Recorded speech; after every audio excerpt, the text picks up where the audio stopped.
ഈ ഇഫ്താറിന് ഉണ്ടാക്കാൻ പറ്റിയ ഒരു അടിപൊളി മന്തി റെസിപ്പി ആട്ടോ ഇത്. തൊടുമ്പോൾ തന്നെ ബീഫ് ഇങ്ങനെ പൊടിഞ്ഞു വരും.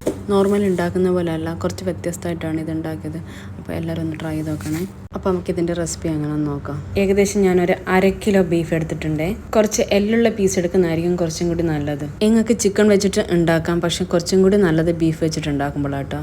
നല്ലോണം ക്ലീൻ ചെയ്തതിന് ശേഷം കുക്കറിലേക്ക് ഇട്ട് കൊടുക്കുക. ഇനി ഒരു 1.5 ടീസ്പൂൺ ഗരം മസാല ഇട്ട് കൊടുക്കുക. മന്തി കിറ്റിലെ ഐറ്റംസ് ആട്ടോ ഇതിൽ ഞാൻ യൂസ് ചെയ്തിട്ടുള്ളത്. അതിൽ വരുന്ന മന്തി പാക്കറ്റിന്റെ ഒരു 1/4 ഭാഗം ഞാൻ ഇതിലേക്ക് ഇട്ട് കൊടുത്തിട്ടുണ്ട്.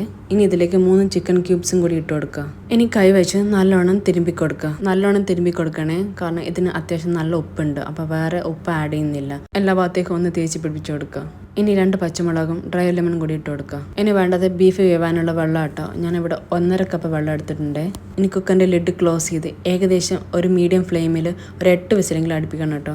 ഇനി കുറച്ച് വലിയൊരു പാൻ എടുത്ത് അതിലേക്ക് ഒരു 1/4 കപ്പ് ഓയിൽ ഒഴിച്ച് കൊടുക്കുക. അതിൻ്റെ കൂടെ മന്തി കിറ്റിൻ്റെ കൂടെ കിട്ടിയ ആ ഒരു ചെറിയൊരു പാക്കറ്റ് ഓയിലും കൂടി ഉണ്ട്, അതും കൂടി പൊട്ടിച്ചൊഴിച്ച് കൊടുക്കണേ.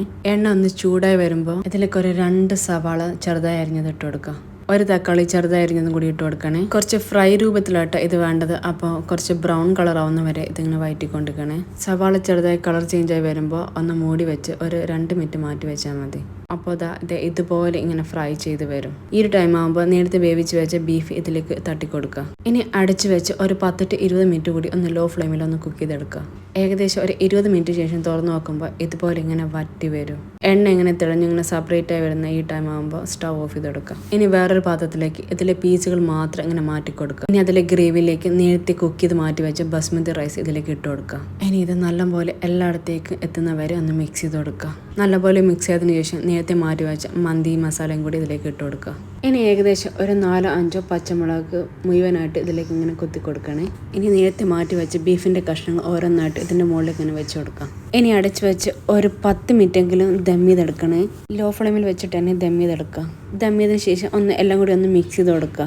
ബീഫ് ആയതുകൊണ്ട് തന്നെ നല്ല ഫ്ലേവർ ആട്ടോ. ബീഫിൻ്റെ കഷ്ണമൊക്കെ വായിലിടുമ്പോൾ തന്നെ ഇങ്ങനെ പൊടിഞ്ഞ് വരാണ്. ഉണ്ടാക്കാനും ഭയങ്കര സിമ്പിളാണ്, ടേസ്റ്റ് അടിപൊളിയാണ്.